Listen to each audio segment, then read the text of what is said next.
Ademola Adeleke of the PDP, the appellant, and Governor Gboyega Oyetola of the APC. We had argued that there's a defect in the notice of appeal, in the sense that they refer to themselves as respondents instead of appellants. They raised objection that we wrongly inserted the name of respondent as opposed to the appellants, and we have corrected that error. That is just a mere mistake. That does not change the position of the counsel who appeared in respect of this matter, and that we maintain consistency. And youth corps members who performed excellently during the 2019 general elections as ad hoc staff across the country will be given automatic employment by the Independent National Electoral Commission, INEC. INEC Chairman Professor Mahmoud Yakubu said this when the European Union presented laptops and mobile phones used by the EU during the elections to 75 outstanding corps members at the 2019 general elections. Will identify you and will reward those who have done excellently in the elections with automatic employment in INEC. Nobody deserves it more than you do. I've seen the hardship that some of you have to endure. You are really, truly amazing ambassadors. The journey has just begun. Nigeria has urged the International Labour Organization to guarantee inclusiveness and equity of representation of all regions in the governance structure of the ILO to correct the international arrangement of reserving permanent seats for the industrialized nations. This formed part of the focus of Nigeria while addressing the Parliament at the ongoing 108th session of the International Labour Conference in Geneva, Switzerland. To renew our request for the upgrading of the ILO Centenary Office, Abuja, which also covers Ghana, Sierra Leone, Liberia, and the Gambia, to the status of a decent work sub-regional office to serve the English-speaking countries of West Africa. And to security matters, the establishment of Operation Puff Adder has continued to achieve its essence, with a total of 424 suspected kidnappers arrested between May and June 2019. The Inspector General of Police, Mohammed Adamu, disclosed this during a meeting with senior officers of the force.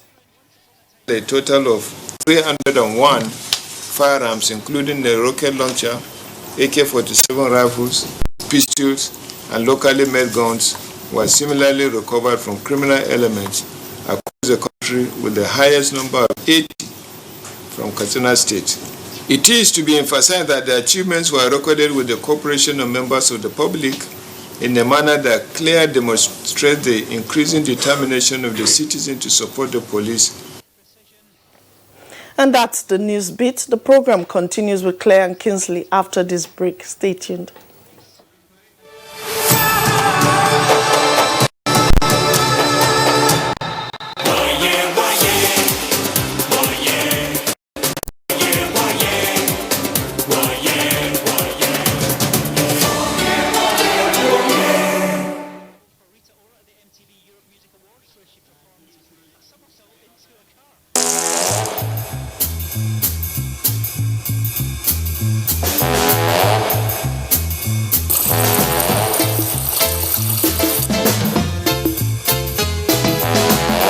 There's a smarter way to live with Airtel Binge Plan, the ideal data plan for those heavy data moments. Get a 2 GB daily binge plan for 500 Naira. Dial *141# to activate. Live smarter with data.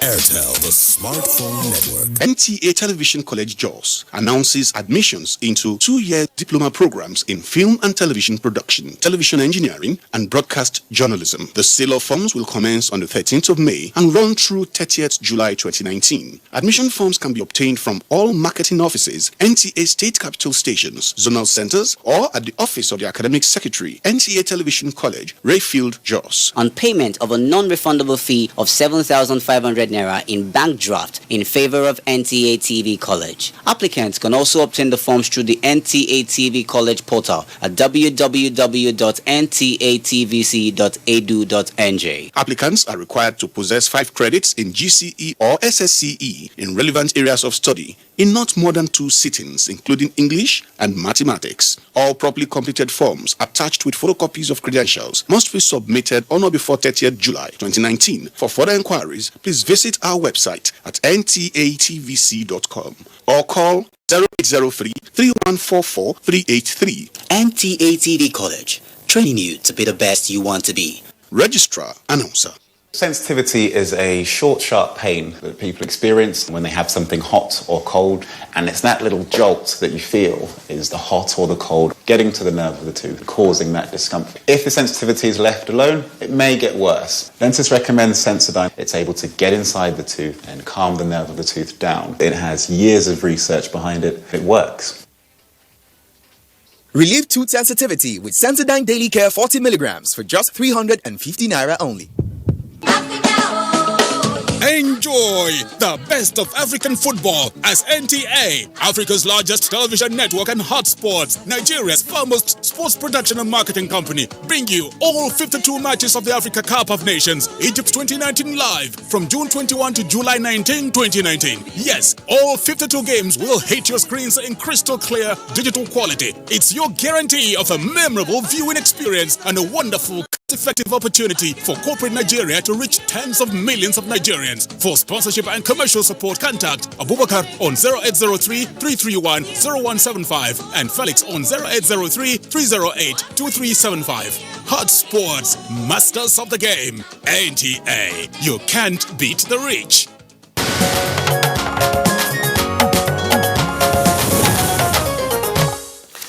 All right, welcome. If you've just joined in, this is Good Morning Nigeria, and time for us to join Joy Uzo with business news.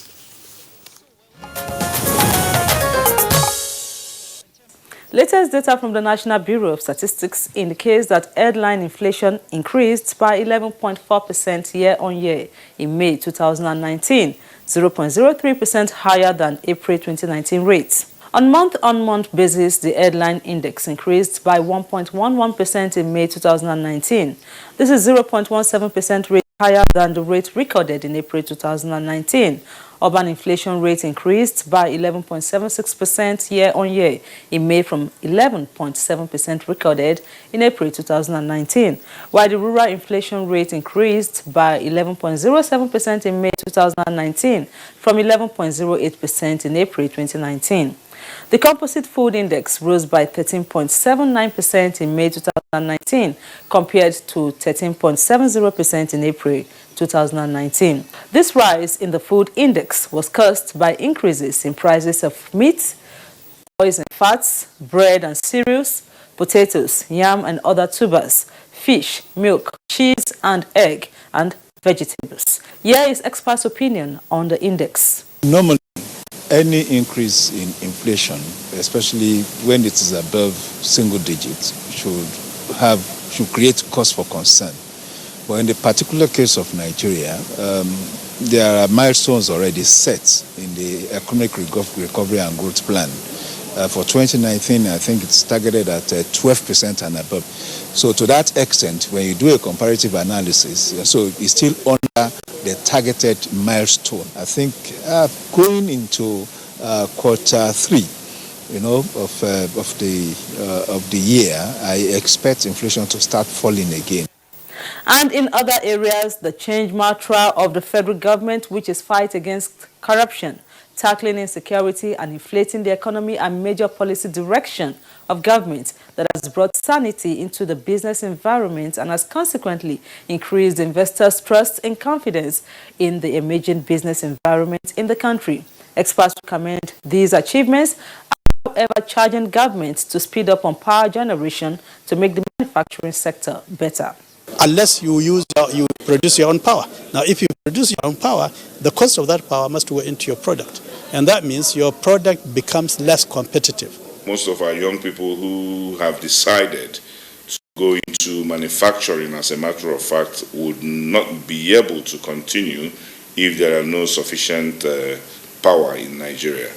I know that the government has invested in power at the moment, and I know also that as soon as those power plants are concluded, the power or energy situation is going to improve greatly in Nigeria.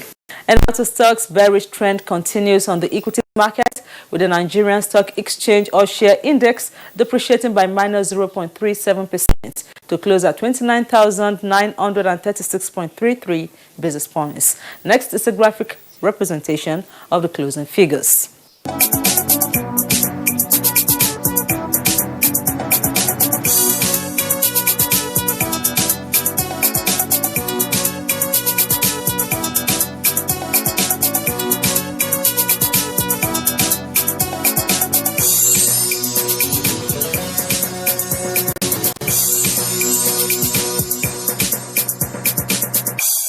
With business news, I'm Joy Uzo. Thank you very much, Joy Uzo, for the business package. Mr. Paribio is next for us on the program.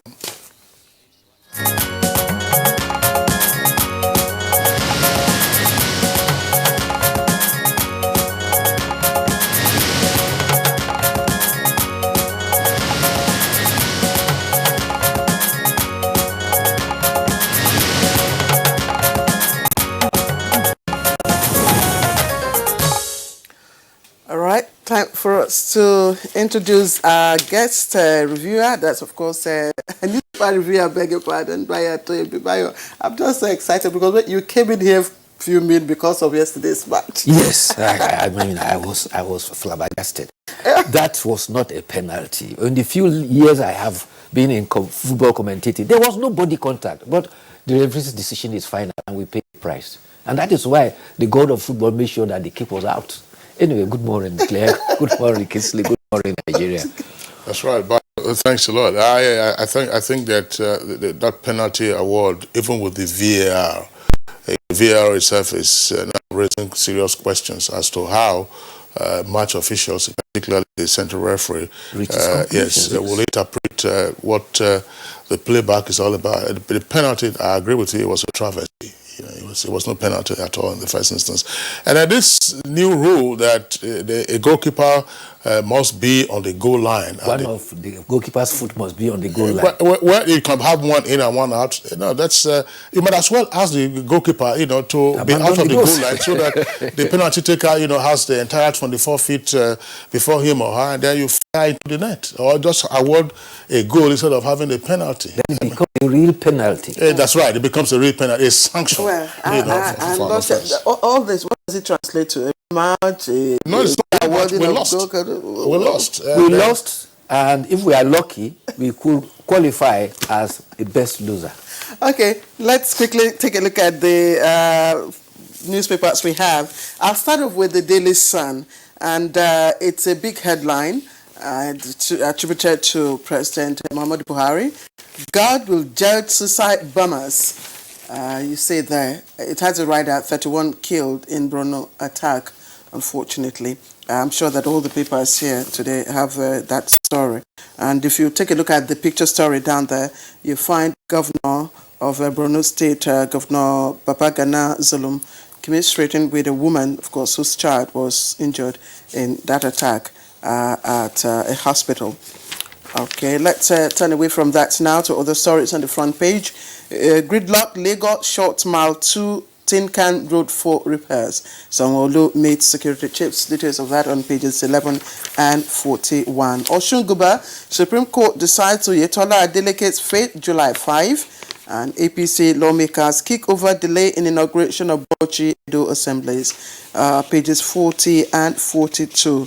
That's, of course, where you find the details of that story. We experimented with Seva only in Anambra, Oshun. That's coming from INEC. It's on page 7. And then, of course, other stories on the front page of the Daily Troll. Same story. Let me begin with the headline. Fears over Boko Haram resurgence after 30 killed. Families, victims recount ordeal. Again, picture stories of members of the Red Cross officials attending to, victims there at of course, in Borno State yesterday, where many people were killed. I'll just stop at this for now. Kingsley, I'm sure you have similar stories. All right. Well, there are stories on the front pages, but you'll find that perhaps there are more interesting stories inside the paper. I'm talking about the Nigerian pilot. Below the nameplate, Nigerian pilot writes, "Why I abandoned June 12." That's attributed to King Ibed on page 8. And lead story says observers' reports will support better elections, according to INEC, and says we can't deregister parties now. Below the photograph, "I didn't bribe members to vote me speaker." That's attributed to Gbajabi Amila. Details on page 7. And suicide bombers killed 30, injured 42, as 8 feared dead, houses burnt in Taraba. And right at the foot of the front page, police and DSS clamped down on Naira vendors in Kaduna. And Plateau Hospital returns stolen baby to parents.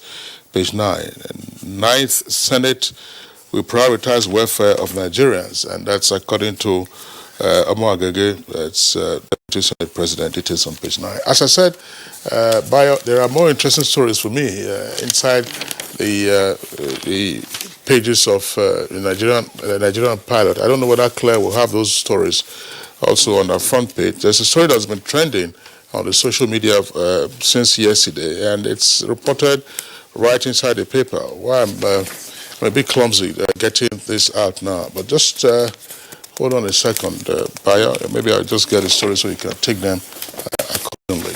It's Bayo, proceed, and then I'll get to the pages. All right, thank you very much. Well, the 3 suicide bombers detonated at a viewing center at Mandarari in Konduga local government of Borno State.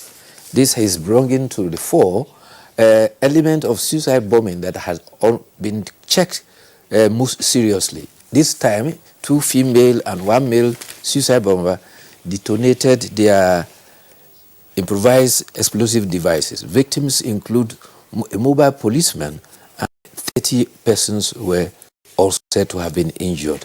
There is need to be very vigilant.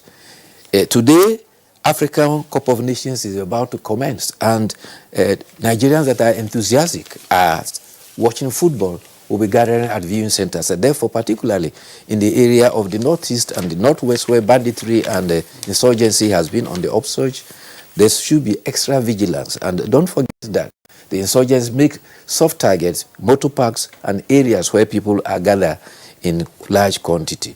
One area of concern is also reported in the papers. Robbers disguising as taxi operators are attacking commuters, robbing them, and forcefully throwing them out of the vehicle.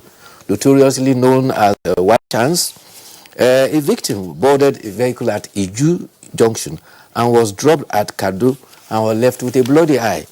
A few minutes later, he got alert on his phone, 75,000 and 15,000 have been withdrawn from his accounts. He reported to a live camp police station, and the DCO, District Crime Officer, asked him, "What do you want us to do?" Daily Trust report also that this has been happening. At least 20 of such incidents have happened in the last 6 months. In April, there were 9 such incidents, and it has also given a detail of one of that incident. A lady boarded a taxi. This time, there were only 2 persons in the One Chance. What they usually do is that they occupy all the seats and leave only one place, and just one chance, and because you are in a hurry, you get into it and you are trapped among robbers. But this time, there were only 2 of them. They robbed the lady of her bag, her money, and cell phone, and pushed her out on a rolling vehicle. The paper also listed the locations it has described as hotspots in Abuja. These include Use Market, where young men use knives to snatch bags, Kado Roundabout, Bolingo Junction, Cinema Bulls District, Central Business District. Other areas are Dantata, Banex Junction, Berger Roundabout, and AYA. The FCT Police Command has set up what they call a squad to tackle One Chance. Of recent, 3 of such persons have been arrested, and they are giving useful information about this. Yeah, it looks like a resurgence because there was Yes. a time the police, the FCT police command, actually got on top of the situation. So there's a resurgence, and it's very important for them to do it. Usually, you get this done by sting operations, Yes. and then you can identify once they know where the hotspots are, deploy your men undercover and rein in these criminal elements. Yeah, you remember just about a couple of months ago, one of the staff attached to the NTA here was attacked just by that junction, very close to the central bank. That's right. Yes. That's right. And she was injured with a stab on her shoulder. That's right. That's right. It's a fortunate incident. I was talking about this story from the Nigerian Pilot. It's at page 7. It says federal government condemns destruction of vehicles at London's Nigerian embassy. That will be Nigerian High Commission, by the way. It says the federal government has condemned the attitude of a 32-year-old Nigerian who destroyed several vehicles at the Nigerian mission in London, describing it as despicable and condemnable. Now, the gentleman, I'm sure you're familiar with the story. He had gone to retrieve his passport from the mission, but they told him that the time for collecting passports, was up till 1 p.m. I think he got there at about 2 p.m. But he insisted, and then they asked him for a slip to show that indeed, he had his passport and was due to collect it. He had no slip on him. And then, of course, they declined to process his request. But in his anger and fury, he decided to then vandalize some vehicles that were on the premises of the Nigerian mission. Some of those vehicles, of course, belong to not only the Nigerian mission, but to other persons. So you should be charged for vandalism. Vandalism is a crime. Absolutely. You can't take laws into your hands. Are you sure it wasn't premeditated? I mean, you know the time of collecting your passports and all that. You went late. Anyway, one of those things that needs to be addressed. But let's quickly take a look at other stories quickly before we by way round off this segment. Daily Trust, just below the nameplate. Court admits 7 exhibits against Babachir, rejects 10. And Egypt's ousted President Morsi dies during trial. And of course, we have the story in our early morning news. INEC to reward corps members with automatic jobs. That, of course, corps members who served as ad hoc staff and who performed very well, excellently, according to INEC. So they are to be rewarded with automatic job opportunities. And just a little, some of the stories trending on the down page. Rano Emir queries 4 district heads, page 4. ICPC to track constituency projects in 12 states, page 11. And FG evaluates 250 firms for 178 gas flaring points.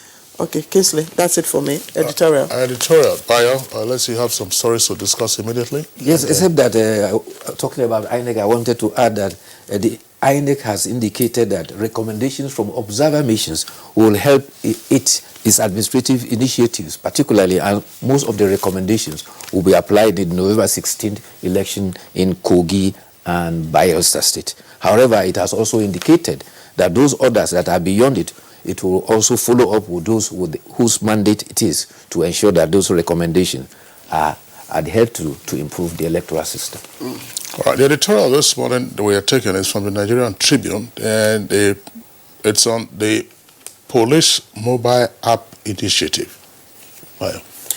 Well, it's simply that the police say they are going to launch a mobile application, particularly on the OIS and also the application store, so that they will use it as a means of tracking and for citizens to report incidents of kidnapping, robbery, courtesan, rape, and even domestic violence. This is to enhance immediacy of police action when such instances occur. And the editorial by the Tribune is of the view that this is a welcome development, and it will not only be cost effective, but it will enhance the efficiency of the police in combating crime. It also says that one of the biggest challenges of the Nigerian police is shortage of personnel. And with the introduction of technology, it will go a long way to solve some of that problem. It also recommends that this should be used by the police, but not only by the police, but also all security agencies. The editorial is recommending that they should not stop at using applications only. Drones should be used by the police as well as security agencies to challenge the insurgency, banditry, and headmen and kidnapping that is becoming a national challenge. It says police personnel must be retooled and retuned, especially regarding their aspects of being polite to the members of the public they serve. So apart from just having the new technology, they are advocating that they should be properly trained, and they should also turn a new leaf by being the service, the friend of the public. All right. Well, thanks. For me, one of the most important investments that they could make is investing in drones. All this time you keep hearing that, they say that kidnappers or attackers are in some forest, people cannot locate them. Drones are commonly available now, and they can be deployed, to trace and trail, where the kidnappers or those, and locate them before you now deploy your men, on foot or some other means to get rid of them. No matter how thick that forest is, you can of course detect human activity in and around those locations. And that's why these criminal elements are just having a field day, as it were, because they kidnap travelers on the highway, moving a few kilometers, into the forest or into the bush, and nobody gets to see them. In fact, you are speaking the mind of persons from Katsina State, particularly where banditry has become rampant of recent. They say that they know the locations where these criminals are hiding. They have given information to security agencies, and they are wondering why they have not been able to follow them up to those places. So, I think with the use of drones, yes, drones and this are very, very, because I think I have an idea of what the app is, especially for those in vulnerable, situations. Locations. Yes, once you are in a vulnerable situation with this app, which of course you would have to download, you can access help, from, nearby security outfits in on time. Faster than you ordinarily want. That's fine. It's one thing to have an app. It's also another thing to have the proper orientation for the security personnel who should be responding to distress calls. Once you have that, it's like a panic button. Once you press a panic button, how would they respond? We had stories years past of persons in distress calling the security agencies, and then you had complaints. They had no fuel, their tires were flat, they had no personnel, and so on and so forth. So you can have an app, but how do you respond? Maya, thank you for being with us. Thank you for having me. All right. Okay, it's Good Morning Nigeria, still on the network service of the Nigerian Television Authority. We're taking a short break now. When we return, of course, we'll be dealing with the state legislatures in 20 years of Nigeria's democracy and what needs to be done to ramp up the quality of lawmaking at that level of governance.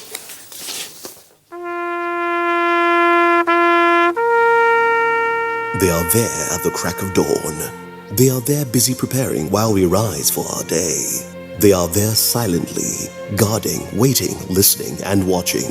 They are there ready in the sky above and the waters below, in the blistering heat of the day, in the dead of night, willing, indefatigable, determined in the defense of the sovereignty of our country. They are our first line of defense and our last. They who have paid the ultimate price in defending us. They are fathers and uncles. They are mothers and sisters and girlfriends and boyfriends. They are brothers and cousins and best friends and neighbors. They are classmates, colleagues, and citizens of this nation. They are our defenders and deserve our respect, our prayers, our thoughts. Nigeria, please support our armed forces. Are you aware that your perfect family may be under threat by germs? Germs can cause infectious diseases like diarrhea, typhoid, and flu. These infectious diseases are amongst the biggest killers of adults and children. In Nigeria, tens of thousands of children under the age of 5 have died due to diarrhea caused by germs, which could easily have been prevented. These illness-causing germs are everywhere. Dirty surfaces, on cuts and wounds, on your clothes, in unclean bathing water. To protect your family from germs, use the power of Dettol's 1 capful. For surface cleaning, for first aid, for your laundry, in your bathing water, and to protect your family from up to 100 illness-causing germs. Be Dettol sure. One Football Confederation, 24 teams, 6 stadiums, 4 cities, 504 African stars, 1 trophy. The Africa Cup of Nations Egypt 2019 comes alive from June 21 with the showpiece final on July 19, 2019. Watch the 52 matches of the tournament live on Africa's biggest and largest television network, NTA, in partnership with Hotsports. Be part of the biggest soccer fiesta in the African continent as the Super Eagles go on a bold mission to clinch the prestigious title for the 4th time, to the excitement of millions of fans across the length and breadth of Nigeria. Nigeria's premier sports production and marketing group, Hotsports, partners with the biggest, the largest, and the #1 television network in Africa, the NTA, to give Nigerians a memorable viewing experience. Boost fan support for the Super Eagles to glory in Egypt. For inquiries, please contact Abubakar on 0803-331-0175 and Felix on 0803-308-2375. NTA, you can't beat the rich.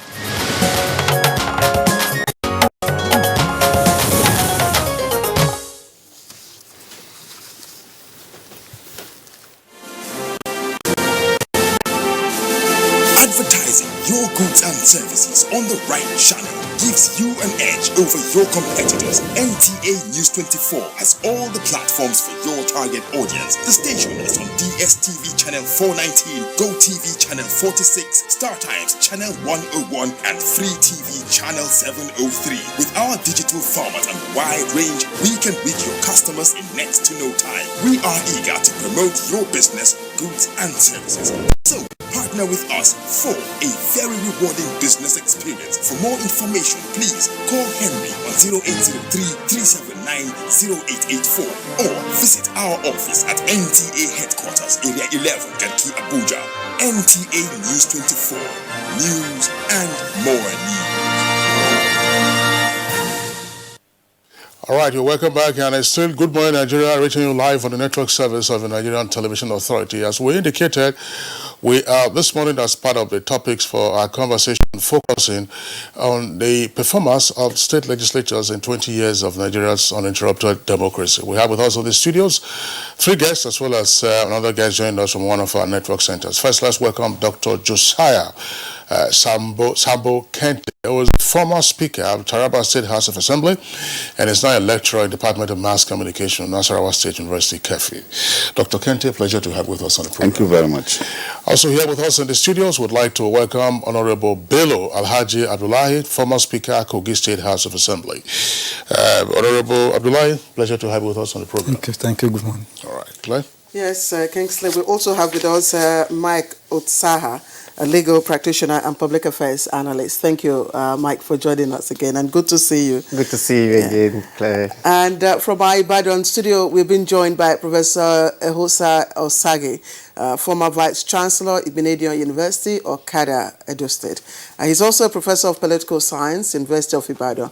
Prof, thank you very much for joining us once again. Thank you for having me. Okay, Kingsley, I think I'll just leave it to you.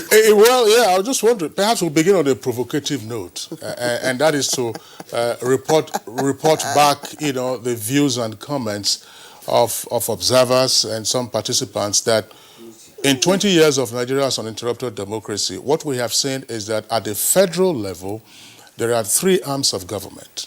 That's to say, the legislature, the executive, and the judiciary. But in the wide variety of cases, at the state level, you have virtually 2 arms of government. The legislature is virtually fused with the executive and then the judiciary, which of course is a replay of what used to happen during the military era. In other words, the legislature, they say, has been emasculated. What's your take on this? Let's begin with Dr. Kente. Certainly, that is very true. I also share the same position with earlier people that have spoken about the independence of the legislature or the performance of the legislature at the state level.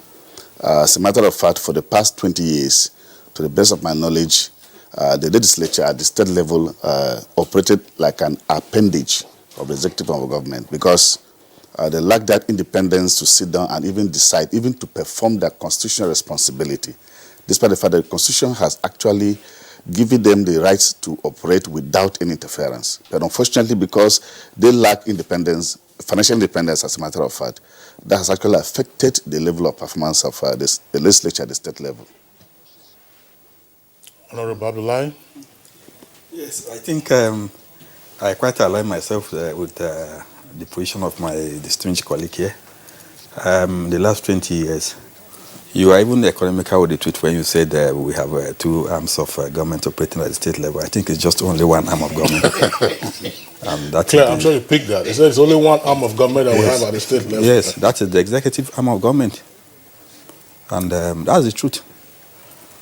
The legislative arm of government has so many problems that bedevils its performance in the last 20 years, starting from our method of leadership recruitment, the rate of turnover, godfatherism, executive excessive manipulation and control, and a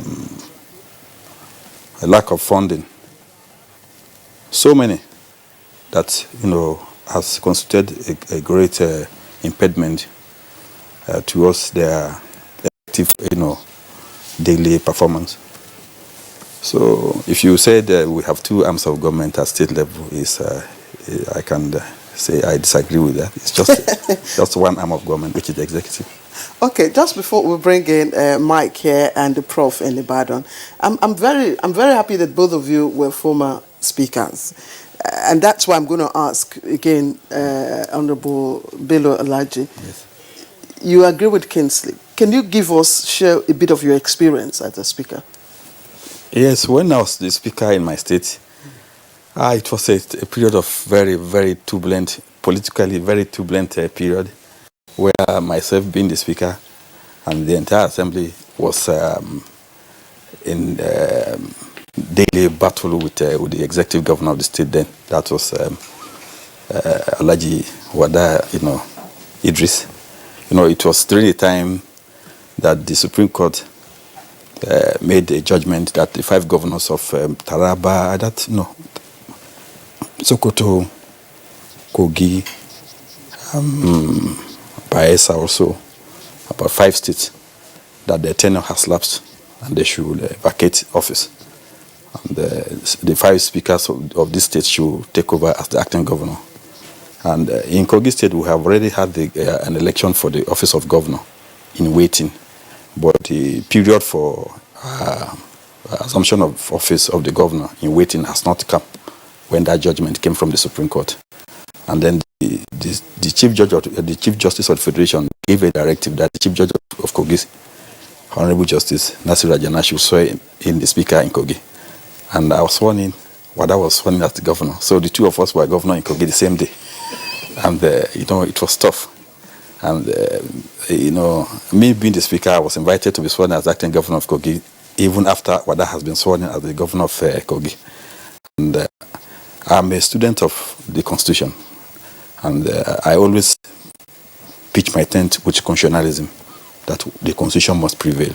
After, weighing the options of either to abide by the Constitution or to take a personal decision of my own comfort, I decided to stand by the Constitution to be sworn as acting governor. And the battle now, ensued between the state legislature led by me and the new governor.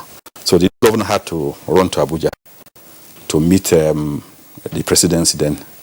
Mr. President was outside the country. President Jonathan was outside the country to be attending the AU conference. So the vice president, His Excellency Namadi Sambo, had to intervene. Invited me to Abuja after 3 days of me being in the Lokoja as the acting governor, and prevailed upon me, pleaded that I should go back to Kogi and hand over back to Wada. Wada was sitting there. And I told him that, why? What does the Supreme Court say? What the law, the Constitution say? This man still have some few days or weeks to be sworn as governor of Kogi. So why don't we follow the Constitution? So it was tough. Okay, so did it scale down to, checking, carrying out oversights on, making laws for good governance and all that? Yes, of course. During my time as the speaker, even before the man I took over from a very distinguished, character, Right Honorable Olafemi, Clarence Olafemi, whom I learned and took over from. During his time, once I was just a member in the assembly, and our various committees were on oversight, and that oversight effectively assisted the then governor, the governor that handed over to that is Alhaji Ibrahim Idris. He gave us the opportunity of oversight, and the beauty of oversight is that when you go on oversight, when the committees of the assembly go on oversight, it was then the governor will be able to have a clear picture of his performance. The committees will go, ask questions, look at the records, and try as much as possible to defend public interest. So if those who are handling public fund and the contractors who are doing the job for the public are doing well, the governor in his own office, from his office or from his residence, will be able to monitor what those in the field are doing as against the report he has in his office. But where a governor... Okay, I'll pause. I'm told Prof in Ibadan. Prof, let's get your own analysis. In 20 years of unbroken democracy, what value do you think that the state legislature, have added to the system? Thank you very much. I like what I've heard from the speakers, those who are on the field. But let me be upfront and say that, we must be very careful not to take for effectiveness adversarial relationships. In other words, the effectiveness of a State House of Assembly must not be measured by the extent to which the Assembly disagrees with the executive. We must remember that, there is room for harmony, and that even though we have checks and balances and separation of power, the whole intention, the hope is that we can have smooth running governance. But having said that, I should also say, that we must never forget, that all of this is subsumed within a federal structure, which is what we run in this country. And that, the spotlight that the houses are coming under must begin to suggest to us that there is some element of dysfunctionality in how the various tiers of government are running. I have in mind specifically the fact that, the entire attention is focused on the federal level. And you will find that many of us would argue that that is the level where government works the best, where you have a semblance of separation of powers, where you have checks and balances, and where, civil society is very active, and all of us have put our searchlight, on. But nobody is looking at the states, and that is a must count as one of the pitfalls of our federal system. And for that reason, because we all think it is the federal that matters in virtually everything, which unfortunately seems to be true, we are not focusing enough attention on the states. Imagine what would happen if the states also enjoyed the same limelight that the federal level enjoyed. I am sure that many of the things that are happening in the states, which we now have reason to say are not good, are not correct, are not the kinds of things we expect to find, would not happen at all. Let us say the state legislature is saddled with the responsibility of the legislative duties at the state level. It is the responsibility of the state legislature to ensure that there is peace, order, and good governance at that level of government. To do that, you expect some level of not just autonomy, but some assertiveness. We've talked about oversight, we've talked about playing those roles and so on. So we must ask, what exactly is happening in the states? Why do we have executive dominance? Why are state legislatures not as effective as you would expect them to? Even though, as I have said, adversarial relations would not only define what effectiveness would be. And I think that, when we begin to look at them, point by point, we would see that first and foremost, it It is in the states that you have fiefdoms. Fiefdoms that are controlled and monopolized by state governments. And because the state governors are so powerful, they control not just government, but also the political parties, and virtually everything is under state governor control.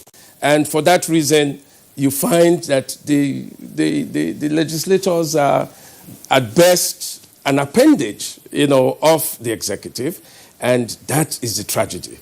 So we want people in the states in all of these 20 years who would look back and say, where are we? What have we done? Why have we performed so woefully? I think that, at the beginning of this program, you actually even said that the state assemblies voted against their own autonomy. I mean, it tells you, that the state governors have become so powerful, that the guys can hardly even think on their own. Now, that has to be a serious problem. Okay? All right. Professor Egosa Osaga, thank you very much there for your opening salvo. We'll return to you in the course of the conversation. Let's bring in Michael Saha, of course, who's a lawyer and regular guest on Good Morning Nigeria. Now, taking off from, you're chuckling, taking off from where the other guests have stopped, and we're trying to interrogate the intent of the Constitution. Some would say that the state legislators were designed to be, as it were, a mirror image of the National Assembly, not in terms of establishment, in terms of functions, and in terms of effectiveness. But what have we seen? Well, I completely endorse the assessments that have been made by previous guests. Just to add that we probably need to underscore the point made by Honorable Bello about the recruitment process. And it leads to some limited understanding also of the role and the responsibility of the legislature, particularly at the state level. It is very clear the legislature has the primary responsibility of lawmaking, representation, and oversight. But what do we see often, and I was chuckling because of his assessment. We have only one branch of government at the state level. I'm not quite sure. I mean, it's good to hear this coming from former legislators, but I'm not quite sure it is as bad as that. This is my honest assessment. We have seen legislatures here that at some point were basically railroaded into impeaching governors, sitting governors of states. We have seen this happen in a number of states in Nigeria. Plateau, particularly the case of Plateau comes to mind. I mean, is one endorsing acts of criminality on the part of an executive governor? No, absolutely not. But we're saying, is there a way in which legislatures can also follow due process? Yes, of course. And Kingsley, you mentioned the Constitution, and we really need to check the Constitution also. What are the powers available to the National Assembly under the Constitution? What are the powers available to state legislatures under the Constitution? Professor Osage makes the point about the excessive focus on the National Assembly. This is understandable. Under our current constitutional order, it is understandable when there is an excessive focus on the National Assembly. Why is it so? We have a federal government that basically controls everything, sends handouts to the states at the end of every month. I mean, as a sitting governor, for instance, why should I bother? I know there's something coming from Abuja at the end of every month anyway, so why should I bother?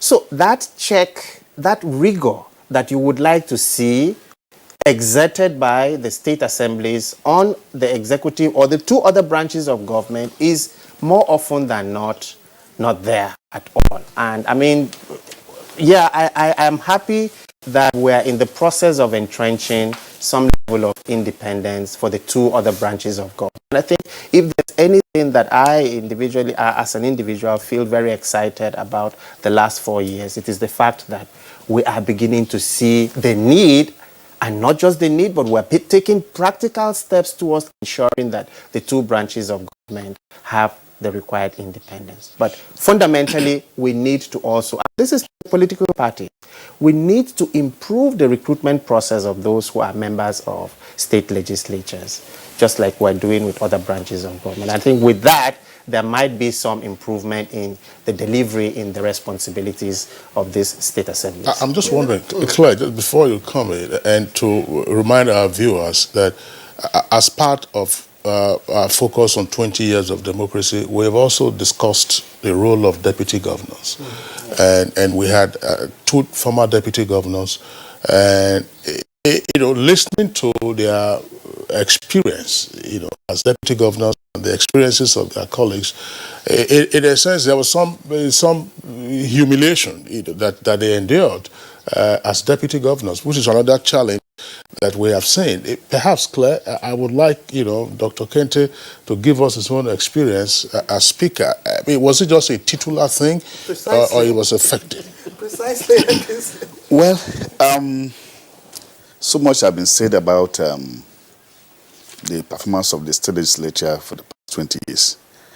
Being the speaker, when my barrister here was even giving his own analysis, and the professor in the Ibadan, the Constitution has has enough provision for the state legislature to function. The only problem is operating the Constitution, or to make it constitutional provisions operational. You see, the state legislature within the past 20 years, honestly speaking, because of the lack, I said earlier on, because of the lack of financial independence, has made it an appendage of the executive. Dare you oppose any issue raised by the governor or by executive member of government, that night, just start packing your things, because certainly... From your office? Yes. Okay. Don't just dare it, because anything you do that is contrary to the instincts, the position of the executive, you are gone. Overnight, anything can happen. Before early morning, you see something, a different song will be singing. So, a little experience, fortunately myself, when I was the speaker, it was the most turbulent period that Taraba State actually was passing through. After the crash of the late governor, a lot of political problems were down, a lot of interests were coming into play, and I tried to kind of put most of these interests together. Was a very serious task. But luckily, the person I served under was a sort of a liberal person. I had every opportunity to function to some level. I wouldn't say complete independence per se, but to some extent, we were able to work in harmony with the executive arm of government. And at the end of the day, it was not easy. As I said, if I take you back to some of the areas that we had issues, oversight, I don't think there's any House of Assembly in this this country, that will tell you that it carried out an effective oversight of the executive arm of government. Not at all. Even if you dare try it, because unfortunately, most of the states, I still repeat, most of the states, the governors operate, in fact, they operate within their own instinct. Operations are done, the budget is signed into law, but none of them, in fact, they don't even follow the budget. The governor will just wake up this day and look at my friend, the also can say, "You are a very nice man, let me go and do something in your community." That is it, outside the budget. They don't, in fact, at a point in time, like in my state, I served between 2007 and 2015. I spent 8 years in the state parliament. Honestly, in those 8 years, if I'm allowed to rate the performance of, the implementation of the budget, is between 1 or 2%. And the state legislature cannot in any way question the executive as to why the budget has not been implemented. That's one. Number two, I stand to be corrected. I don't think most of the states, they have up-to-date account. Part of the constitutional responsibility of the legislature is to actually to make the audit of the state. But I can assure you, less than 2 or 3 states have up-to-date accounts of the state. So In fact, I don't know how to describe the last 20 years. It's a very sorry state. Okay. Now let's at this point serious issue. Very serious issue, and that's why I want to go to Ibadan Network Center where Professor Osagi is. Prof, sorry, Claire. His last name is actually Osagai. Osagai. Okay. Osagai. You know. Thank you, Kinsley. Thank you, Professor Osagai. Thank you, Kinsley. So you've listened to the two former speakers. Obviously, we don't have to. Their duties and responsibilities have been outlined by the Constitution. We don't have to walk the rope of legislating, the autonomy anymore. They already have the autonomy. Like Honorable Kente here said, it's just, working the operations. Can you help us to situate when and how lawmakers at the state assembly lost their control? Well, I think this is something that is both conceptual and historical. Conceptual in the sense that, many of those who come to the assemblies come with cognitive maps.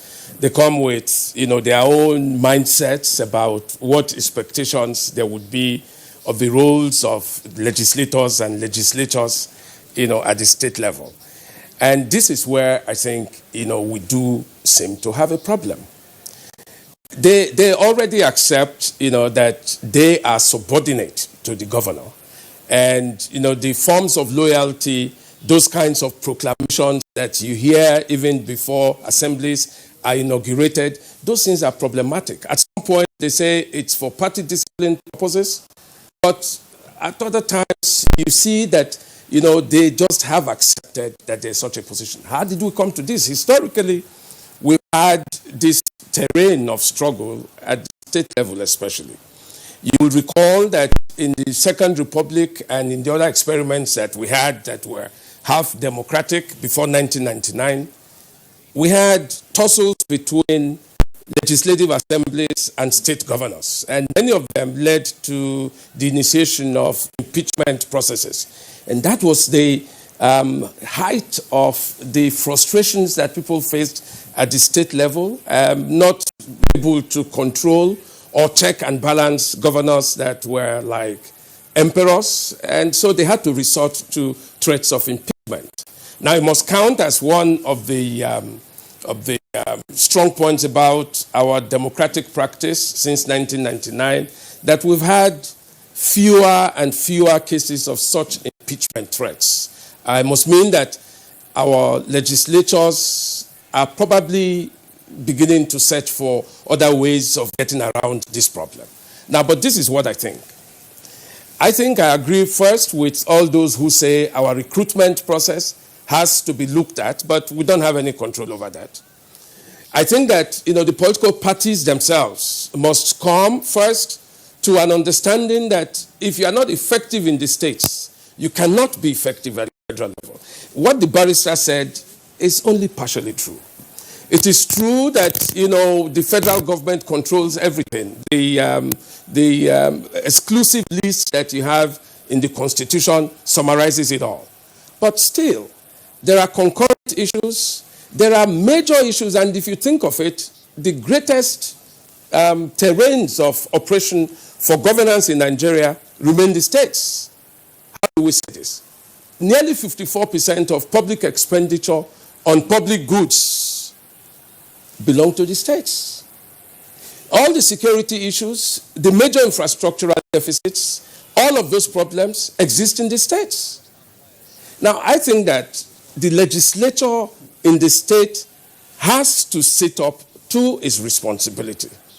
I think that we need to have a paradigm shift, not only in terms of the kinds of people that we recruit into those houses, but also in terms of their understanding of what their primary duties are. And this is where I'm saying civil society, political parties, and all of us, public commentators, on TV and everything, we have a role to play. We must ensure that these legislators do understand their duties and are strongly equipped to do them. We talk autonomy, we talk independence. Now, once you have autonomy and you have independence and you're not able to use it, what does that mean? Some would even say, oh, they don't have financial autonomy, and that for that reason, this is, but how many state governments, in how many states have we found, legislators, for instance, doing their proper jobs of oversight? Not oversight going to visit parastatals and so on, but even in the approval or endorsement of nominees for positions in the states. I'm happy the barrister or somebody talked about the office of the Auditor General, for instance.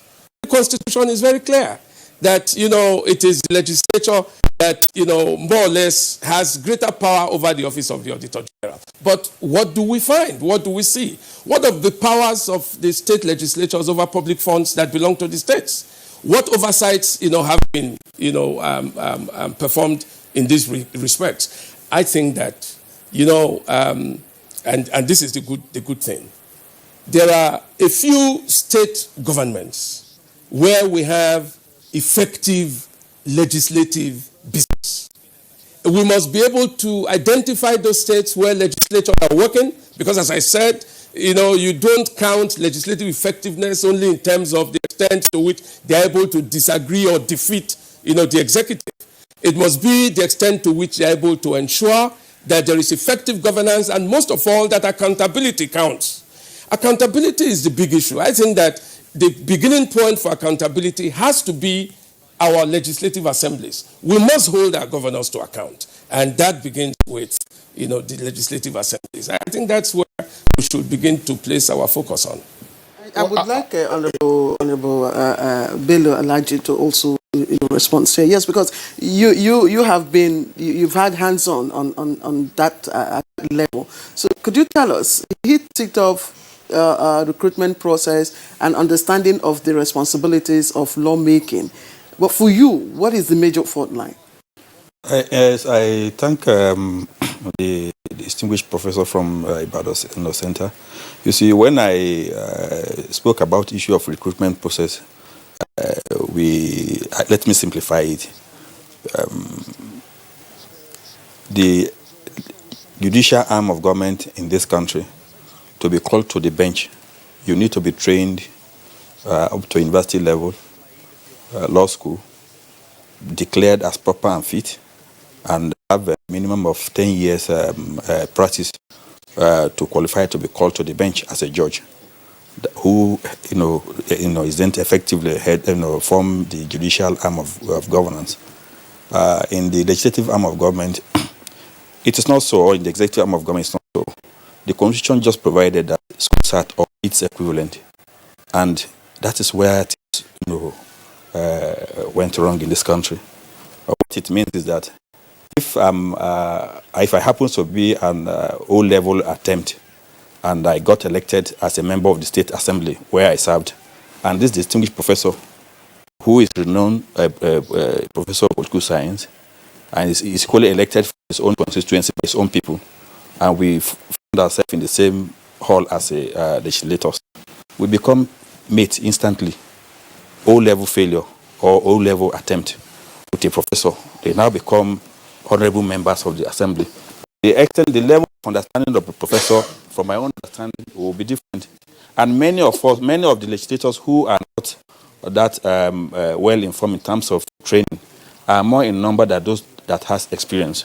So it becomes a very huge problem trying to drag those who doesn't even know why they're in the assembly to follow the Constitution, to even understand what the Constitution is saying. This is one aspect of the entire problem. It is not to say that it's all the states' House of Assembly that has this problem. I was privileged to sit and witness the Lagos State House of Assembly, and I was quite impressed with what is going on in Lagos as at 2012. And Lagos has continued to be the last hope, the remaining hope of a model of democratic practice in Nigeria at state level.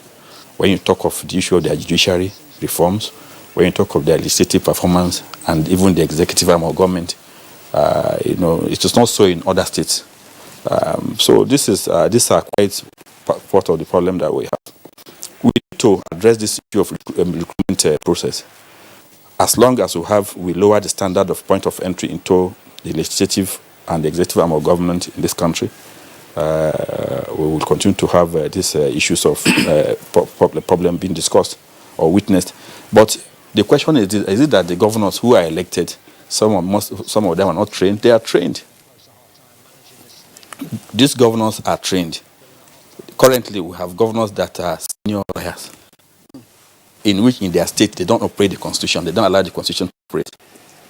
That is the truth. When a senior lawyer has become a governor of a state and he doesn't allow the legislative arm of government to perform according to the constitution, then do we now say that such a governor is not trained? He's trained. He knows what he's doing. Or where a governor is a senior lawyer and the local government council election are not conducted within 12 months or within 24 months of his being in government, do we say that such governor is not properly trained? He's fit and proper by virtue of having gone through the law school. So how do you explain this conduct, this imperial majesty that we have, in most of the states? You see, we have two, mindsets of people who assume, who seek election in this country. One, those who seek election for personal, or just for self, and those who seek election for public good. As long as most of our people who got elected either into the legislative arm of government or to the executive, chooses the option of self-aggrandizement, will continue to have problems of this nature. But where issue of public good predominantly, is allowed to prevail, you will now see a semblance of effective constitutionalism, effective working of the constitution, and the executive become the performance is high, and the legislative arm of course will do their job according to the constitution. But most of our people today who are elected into the legislative arm of government or into the executive arm of government are in office just for self, not for public good. Honorable Bello, thank you very much. Let's just before Usaha comes in again, still on the issue of recruitment and therefore performance. Dr. Kente, Honorable Abdullahi has looked at it from the point of qualification, entry qualification. And then he also talks about what is obviously, the equalizer that comes when Professor Osaga and some other person else who, according to him, probably is O-level attempt, or what is called G4 in those days, or S75, when they are in the same chamber, you have only one vote. How challenging is it when you are inside a chamber and you find this almost bewildering disparity in terms of background, in terms of qualification and experience with other persons who have just the same powers and rights as you do? Well, I subscribe totally to the position of my right honorable speaker and that of the professor. As a matter of fact, I want to say, from my own experience, when I was in the parliament, there are members or the legislators at the state level that from the day of the inauguration to the day the session will close, they have nothing to say during sittings. I'm being very, very frank. The recruitment process, I totally align with their position. It's a very serious problem. That is where we start having the challenges. There are some state legislators that I can assure you that in 2 years, they hardly even visit their constituencies. That is part of the problem. The turnover, they talk about the turnover almost every session, every year. I mean, at the end of 4 years, every tenure, you find the turnover on the very, very high side. Most of the members that are brought in as new members, as a matter of fact, some of them, just as we were talking about their qualification, they need to read the Constitution very well and to know their responsibilities. I can assure you, some of them from day one to the last day, they cannot even open a page of the Constitution to even know why they are there. Some are there, I don't know whether they think it's for business or just to represent an interest. Honorable, Very honorable. They feel very, moving like tortoise, thinking you have everything. Meanwhile, if you go to their functions, what they're supposed to do, they don't even know anything. They don't know what they're supposed to do. Even at the National Assembly here, we still see people that come, they're like, I don't want to say bench warmers. They only come to sit there from beginning to the end of the session, and they go back home. People will just come and gather in your house in the morning. You feel very big that you are, at least you are living for feeling full. You have actually served the interest, which is very, very wrong. It is, honestly speaking, I think, apart from the issue of the recruitment process that we're talking about, the barrister here talk about godfatherism, you know, people that have anointed this person. In some cases, it's a sort of a rotational matter from this clan to this clan, or from this village to this village. Not minding even the implication of who you are sending to represent you. You understand? So it's a very serious problem. And, you know, until we are able to kind of address this issue, that's when we'll happen. I'm happy that the National Institute for Legislative and Democratic Studies is coming up with an association. They call it Parliamentary Management Institute of Nigeria, where the essence is to train parliamentary staff, so that even some of these legislators that come, like the raw ones that are coming without any background, without any idea of legislation, at least if you have a legislative aid that knows the rudiments of legislative processes, be able to put you through or to help you, guide you in some of the things you do. And once that institute comes on board, I want to believe that it will, to some extent, even assist in the kind of molding some of these raw legislators that find their way in one way or other to the parliament. Okay, let me bring Mike Kingsley. Mike, you know, we just read in our news this morning of, you know, moves by, you know, the Ninth Assembly, you know, and the executive, you know, to ensure cordial working relationship. And we also learnt about what happened between the Eighth Assembly and the executive. At the national level, we talk about, you know, executive and legislature, you know, rancor and all that. We rarely hear of that at the state level. That's one.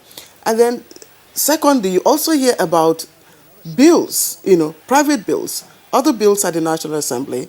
What you get passed, what you see passed at the state level, I stand to be corrected. Executive bills brought in by the executives, and the lawmakers just, you know, pass it within a twinkle of an eye. Including the budget appropriation, you know, within a matter of hours, first, second, third reading. Precisely. So, beyond this issue of recruitment, is there any other form of autonomy that they require to enable them, you know, sit up?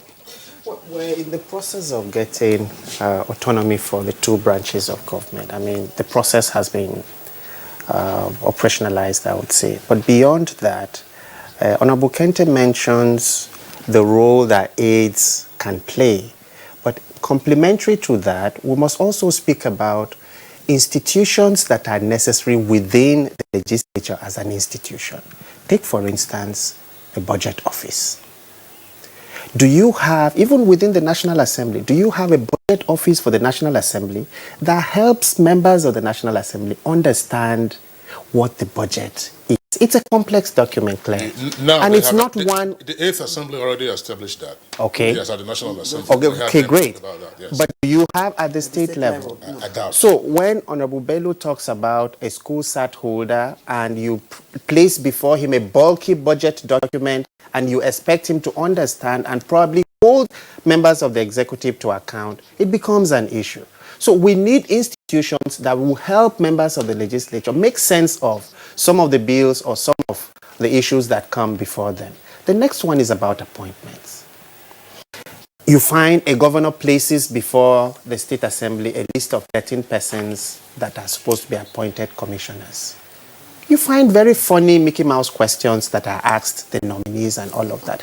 The rigor that one would expect, you know, in the first place, there's this talk about if you are, apart from the office of the Attorney General, I doubt whether any other person is indicated as, well, I'm going to appoint this person as Commissioner for Finance or Commissioner for Education or Commissioner for this. We must have that in place also, so that the legislator is then in a position to say, well, from your antecedents, I'm not quite sure this person will be able to discharge this responsibility.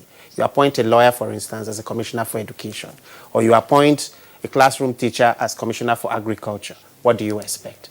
But this is where we would then expect members of the legislature to bring some level of rigor. So I would recommend very strongly, by the way, that we have institutions within the institution of the legislature that will help members of the legislature, particularly those that Honorable Kente says are ready and willing to discharge their responsibilities, to have a good sense of what is expected of them.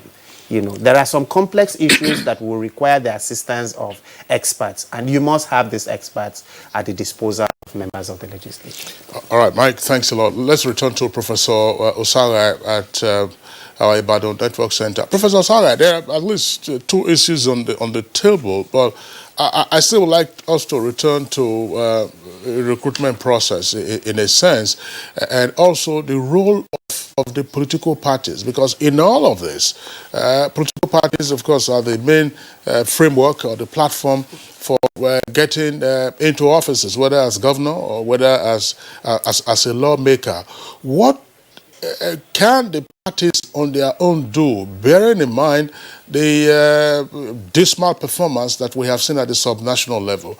It appears that the parties themselves are just askance, while the rot is deepening with regard to legislative performance at that level. That's one. Let me just take that one so that I don't complicate the issues. Thank you, Kingsley. I forgot to thank you for correctly pronouncing my name the other time. Thank you very much. Now we know. The point, and let me just get back to recruitment. And this is, I don't want to leave this program, getting accused that, I was part of a whole motion without progress. And let me put it this way.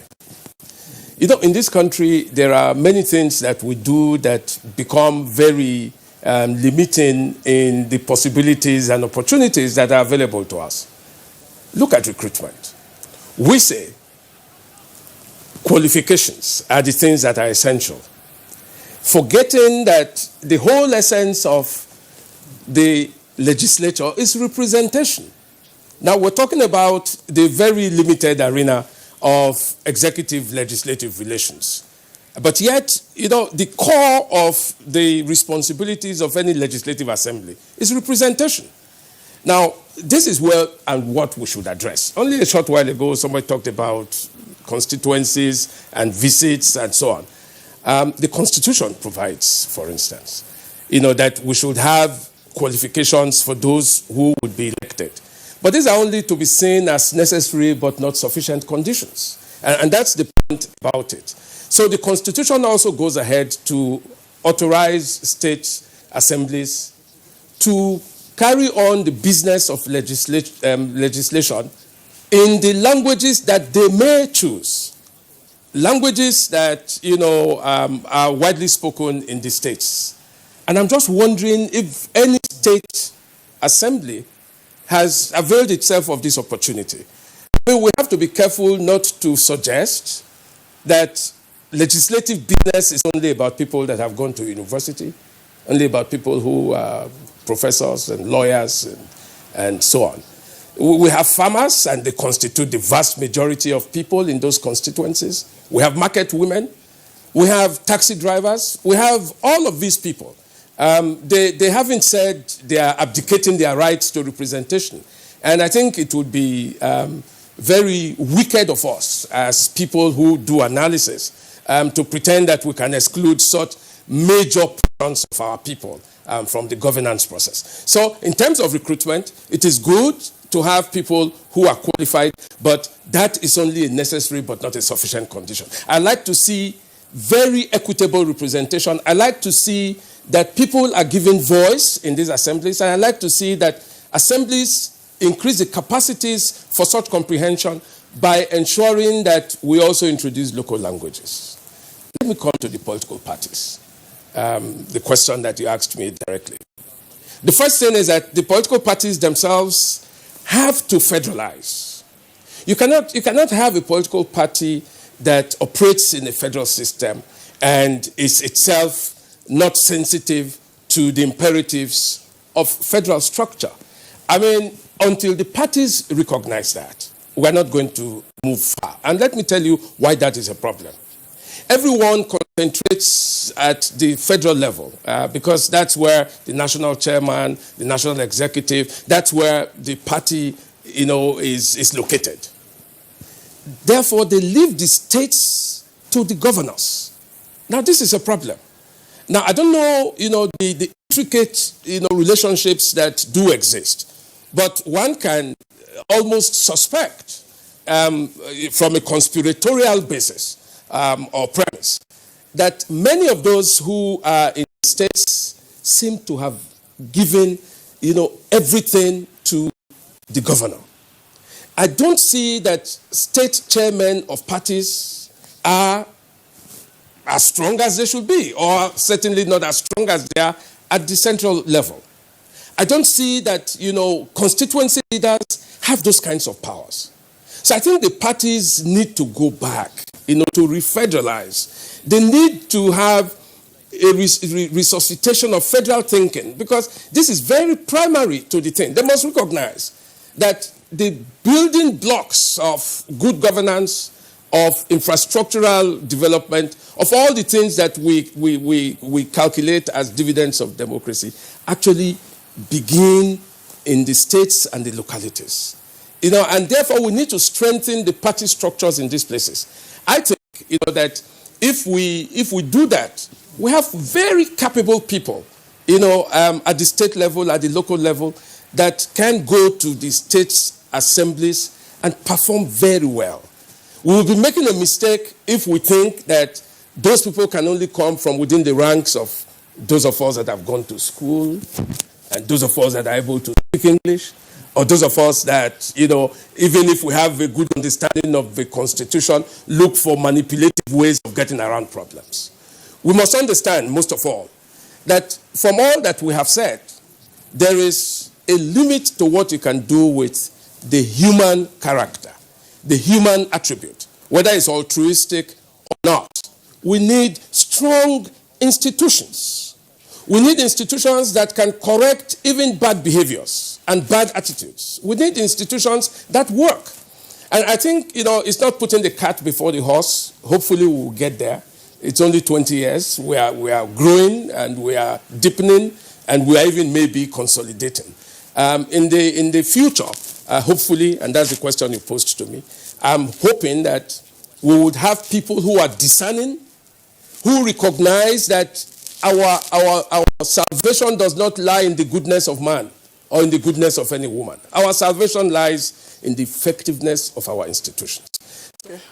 All right, Professor Ewosa Osaga, thank you very much there for your points. Claire, we have a second topic for discussion, which is on the EU election observation report. But this issue of state legislators probably looks potentially interesting for a second part. There are a number of points to further raise, and we also have a number of tweets that we have received. Just one point before we sign off for our guests, and this is coming from me based on my own personal experience. In 20 years of democracy, we do hear from time to time about the federal budget and how it has been implemented, percentage of budgetary implementation, and how ministries, and MDAs, of course, get either their monthly or quarterly allocation for capital projects. How many states of the Federation do we have the experience of MDAs getting monthly or quarterly allocations? How many MDAs, or particularly ministries, can execute capital projects at the state level? That's why Honorable Bello was talking about just one arm of government that you have, and that arm, of course, is usually the state governor. That's a major challenge that we have. Let's quickly just run through some of the tweets. We may not be able to take all of them, but Usman Banikantu tweets. He says, getting into the state's legislative chambers is more or less like getting of being employed. They always act on the directive and dictates of their governors, and in turn get some little packages, thereby mortgaging their mandates. All right, then we have this one from Badamasi Adamo. It says there's total lack of separation of powers, as most of them, state legislatures, are just like appendages to the executive. There are a number of other tweets. Issa Abdullahi, Lily Jack Solomon, one of our regulars, Festus Akimboyewa, Michael Omakoji, and Mane Akman, and others. We'd like to thank you for coming in. Claire, I think it's a subject that we'll have to return to. At the federal level, you have Fiscal Responsibility Act. What do you have at the state? What do you have at the state level? If MDAs don't have allocations, what are you going for on oversight? All right. Dr. Kente, we'd like to thank you for being with us. Former Speaker, Taraba House of Assembly, thank you for your contributions. A deep appreciation also to Honorable Bello Alhaji Abdullahi, former Speaker and former interim acting governor. Uncle Auguste, thank you for being with us. Thank you. On Good Morning Nigeria. Deep thanks also to Michael Saha, legal practitioner and regular guest on Good Morning Nigeria. Thank you, King. From Ibadan, former Vice Chancellor of Igbenedion University at Okada, Professor Ewosa Osaga, and political scientist, of course, at the University of Ibadan. Thanks a lot for your insights in our conversation this morning. All right, we'll take a short break now. When we return, Claire will introduce the second topic.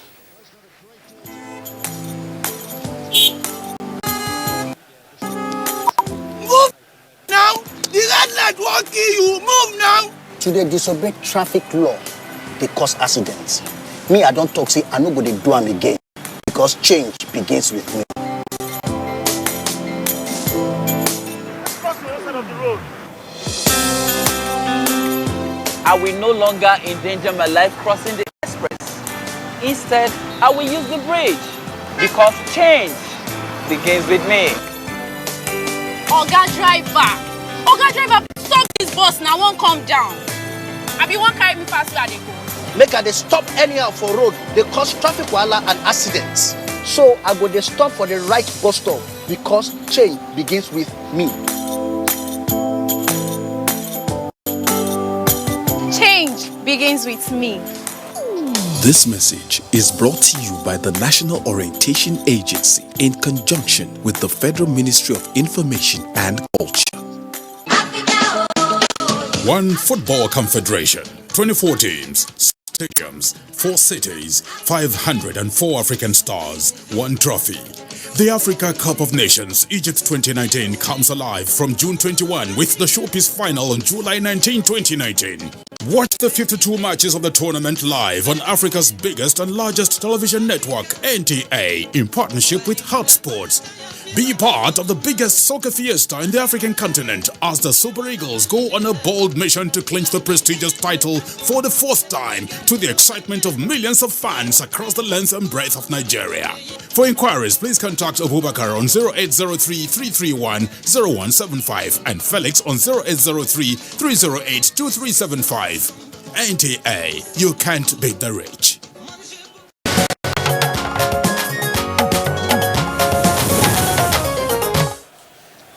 Thank you once again. You're watching Good Morning Nigeria. We're broadcasting live the network service of Africa's largest TV network.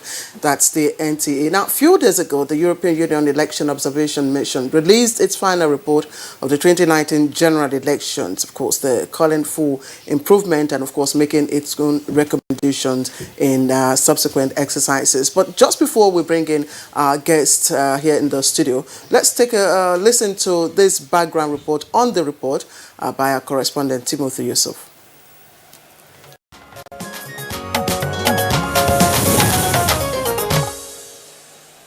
The European Union Election Observation Mission says INEC has significantly improved in its electoral process, but some of the systemic relapse seen in the 2019 general elections and the relatively low levels of voter participation demands electoral reform. The 30 recommendations prioritizes 7 key areas, including the need to strengthen INEC procedures for the collation of results to improve integrity and confidence in electoral outcomes.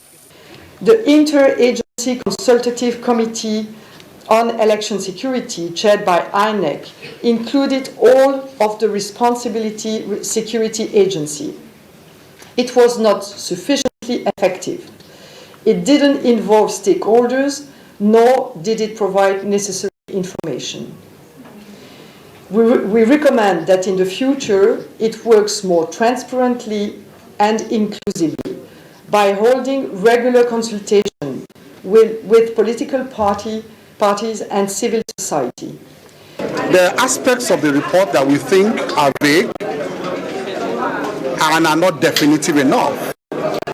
For instance, if they say the result collation process is not transparent enough, I expect them to be very clear as to what they expect to happen over and above or beyond what we have in the Electoral Act presently. Meanwhile, the presidency has welcomed the report of the European Union on the 2019 general elections in Nigeria, promising to analyze it and act on the recommendations. Statement from the Senior Special Assistant to the President on Media and Publicity, Garba Shehu, notes that the EU did not question the results of the presidential election. It adds that it is a further proof that the polls reflected the overall will of Nigerians and that the world is solidly behind the re-election of President Buhari.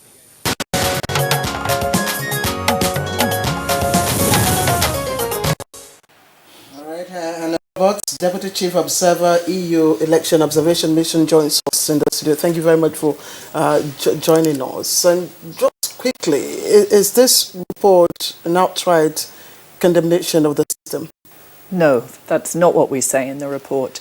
If you read the report, we identify a number of positive things that went well in this election, areas where there were improvements from last time, but also we we comment on some of the concerns we have in this election process. And as you can see, there were a number of them to do with many different aspects of the election. So we identify the positives. There are a lot of areas for improvement, and it's important that we look at those in detail because those are the things that need to change. All right, from your report, what went right with the 2019 elections? So some of the good things that we saw are, first of all, that there was constitutional change before the election when the age for candidacy was lowered so that more people could run as a candidate. We also saw that it was a very competitive election, as we all know, that people were able to campaign to get their voices heard. And importantly also that civil society played a very strong role. It was very impressive how they were advocating for reform, also how they were providing electoral information on what was happening, and they were part of the accountability in the process. And overall we think they played a very important role and they did a good job of this, and that's something to really continue in the future. In your observations, did the outcome of the elections reflect the will of the people? This is a question we get asked a lot. And as we said in our press conference at the weekend, this wasn't just one election for a start. As we know, there were many elections taking place. Our job is to look at the process, not the outcome. So we look at how the process happens, what was good and what was difficult and problematic in the process. And of course, it's up to Nigerian people and institutions to work out acceptance of the result. It would be speculation for us to go any further. But that would have been a definitive conclusion of whether or not the observations have impacted the outcome of the election. So, as I say, what we can do is provide the information that we have from our observers on the ground, our analysis of the situation. So we highlight where, as I say, where we see things going well and where we see that there are problems. The extent of those problems and the impact of those problems are often difficult to calculate, but they all matter, especially in a close election. In an election, it's a very close outcome or a small margin of lead, which is why we think all of these things should be addressed before future elections, because particularly if there is a close election in the future for the presidential race or any other race, each of these problematic areas is something that can be contested and challenged and cause controversy and disruption. So that's why we're really urging that people look at the report, look at the recommendations that we're making, also that other observers are making, and importantly start the process of looking at how to do reform, how to prevent these problems happening again, how to stop them. What were the shortcomings? So we list a number of shortcomings in the report over many different areas. Our first sentence in the report refers to the fact that there were serious problems with the operational aspect of this election and with transparency in the process, particularly around the results collation process. These are fundamental aspects of any election. We also note, of course, that there were electoral security problems and that there was a low turnout. Now, turnouts can, of course, vary, but nobody wants a low turnout. It's a much stronger mandate, of course, when more people have gone to the polls.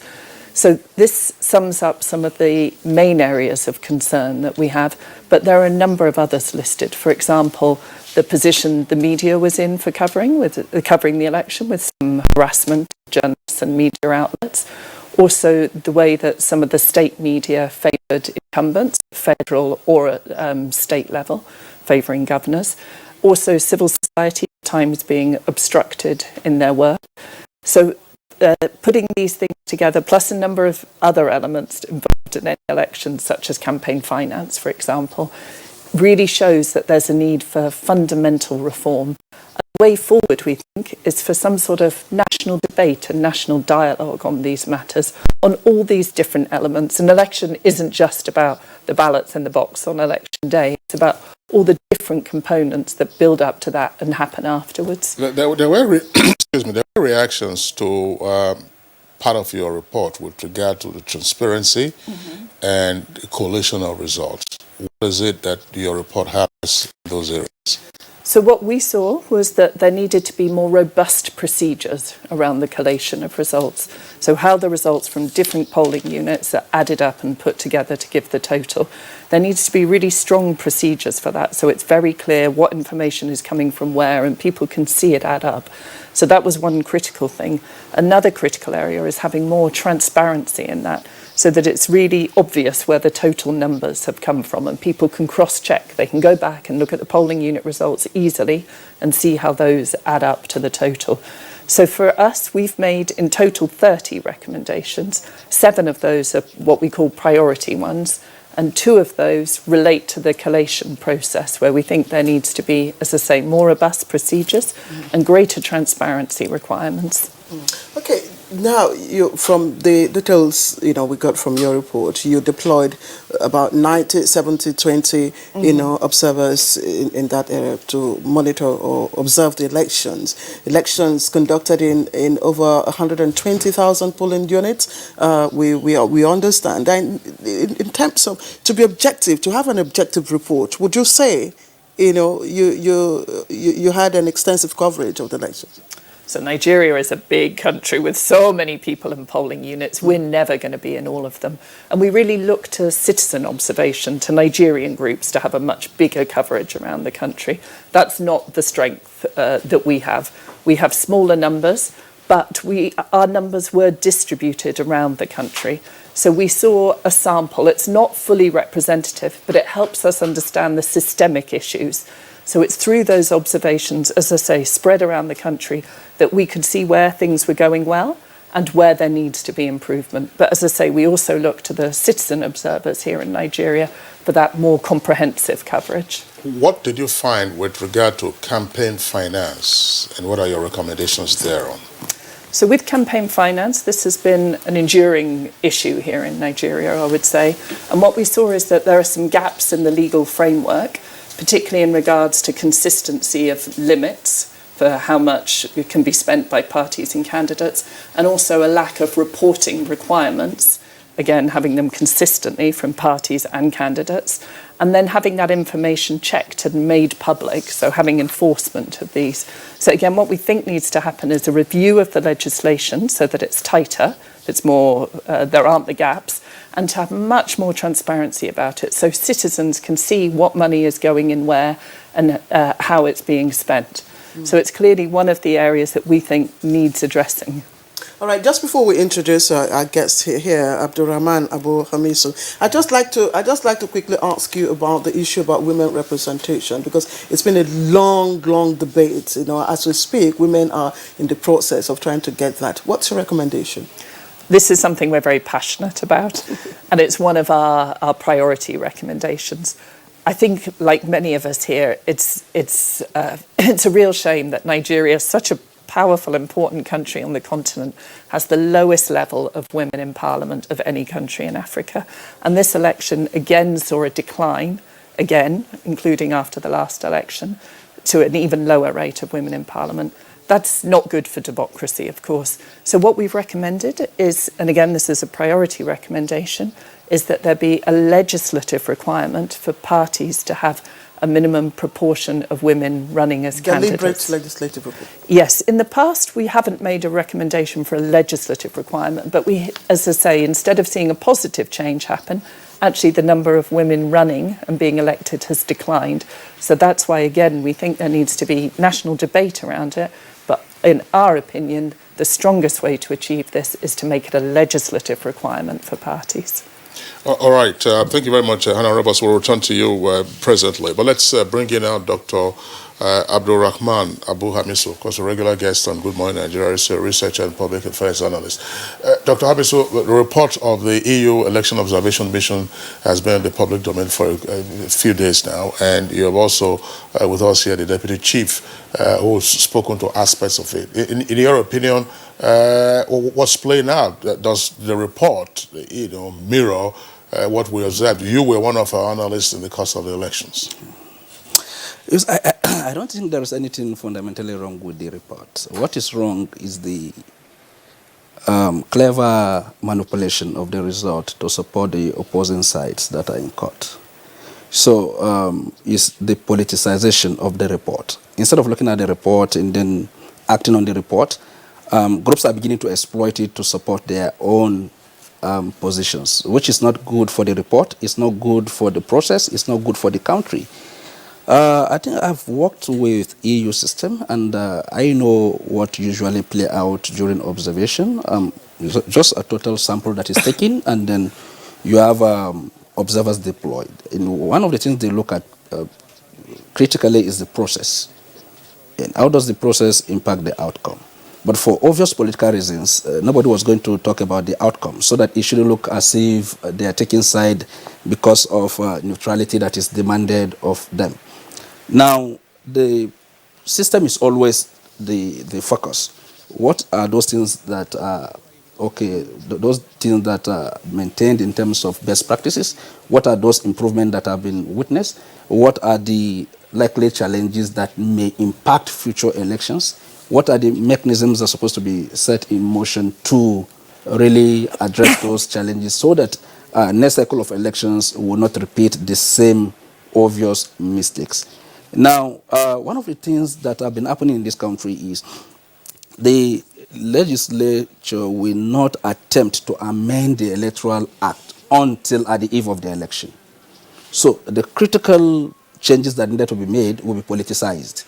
So everybody is looking at it from the vantage point of their own interest, their party interest, not from the point of national interest. So what is something that is happening with this report? You have the opposition party saying that EU's position confirm what we are saying in court, and then you have the ruling party saying that. But if you take the sample across the country, the alteration of result took place across the stronghold of all the parties, whether the parties in government or the party that is in opposition. And one critical hypocrisy that I've seen is this. Once elections are cancelled in my opposition's domain and it favors me, it means the election is good. And I'll gladly accept it. But if my party result is cancelled in another state that I thought I'm going to win and I do not win, it means the election is bad. So we should have the courage. If you think cancellation is bad, we should accept that cancellation is bad. If it is cancelled and awarded to me, I should have the courage to reject it. So that if it is awarded to my opponent, I will reject it. Okay, Dr. Hamisu, let me ask you. You've again told us, of course, EU's focus is on systemic issues. Yes. And we all know what those issues are. Yes. And I mean, it's a recurrent thing. Yeah. So what should be the attitude? What should be our attitude? I mean, regardless of what political parties do, Yes. what should be the attitudes of the institutions towards this report? You see, the attitude is supposed to be that of solving problems. A set of problems have been identified.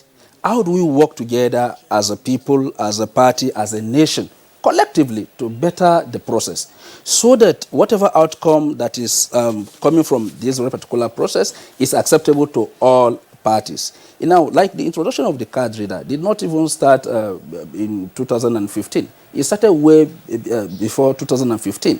And we already know that the devil is always at the level of accreditation as well as collation of results. And the thinking was, what can be done to change that? And we have the courage to introduce card reader in 2015. 15. That is another innovation. It stems from all of this system analysis and where the vulnerabilities are.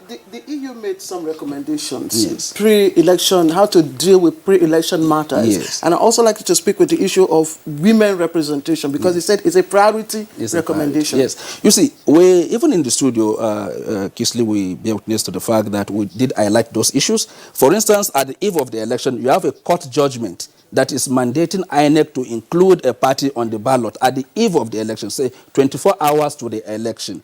And that very particular issue was a pre-election matter. So what we're saying is we needed to do a lot. There are issues that needed to be dealt with at the level of pre-election, as well as election and post-election. So you cannot have pre-election matters dovetailing into election matters. That was going to destabilize the process. So holistically, we need to review the process. We need to eschew our own personal interest now, so that we can have an inclusive process that will produce outcome that is acceptable to us. Issue of women. You see, except we're going to make a provision in this country to say that, say, 20% of seats are reserved for women, so that in such a situation, the party or whoever is that will be saddled with that responsibility will enforce it. But if we say we should leave it to contest as it is in Nigeria, considering what it takes to win election in this country, is going to be a very difficult The EU task. is recommending deliberate legislation. Yes. So, because at the moment, I think Nigeria is doing less than 6%. Yes. Very, lowest. I think I support that position, because what has happened previously is that we have a lot of women in the parliament. But with the passage of time, we realize that these numbers are decreasing. Men are beginning to fill this position that women were hitherto voted to occupy in the parliament. So if you're talking about democracy, it's about inclusion. Men cannot speak to women issues. Women understand their own issues and they're supposed to canvass for those issues. We've tried the process of saying, okay, it should be competitive competition. Okay, the process should be competitive. Everybody should go and canvass for vote. And then we now realize that, okay, women are beginning to be marginalized in terms of inclusion in the parliament to contribute to legislations that favor women and then talks to issues of women. So since that has not worked, what we need to do is a smart innovation to say, okay, a deliberate number of women should be, or percentage should be allocated to women, and so that we don't lose that very particular angle to it, or where you have women chased out of parliament and then only men will be talking on the issues of development in this country. You'd be amazed at the thinking of men in this regard. Well, no, Claire, let's get on to the closing thoughts now. On the eve of the election, there was a postponement. What does your report say about robust systems management? For us, that was very concerning, as I think it was for all Nigerians. We think that put an undue burden on voters. It's not good. It puts people off going to the polls. It makes life difficult for everybody, for the parties and the candidates. Therefore, INEC really needs to rework its organisational systems and operational arrangements to prevent that ever happening again. All right, Hannah Roberts, Deputy Chief Observer, EU Election Observation Mission, thank you very much for joining us. And Dr. Abdulrahman Abu Hamisu, Researcher and Public Affairs Analyst, as always, we're glad to have you with us. Thank you very much. My pleasure. All right, and that's Good Morning Nigeria for today. We thank you for watching. Join us again, same time tomorrow for another edition. I am Claire Adelabu Abdul Razak. Bye-bye. And I'm Kingsley Osadola, wishing you a wonderful day ahead.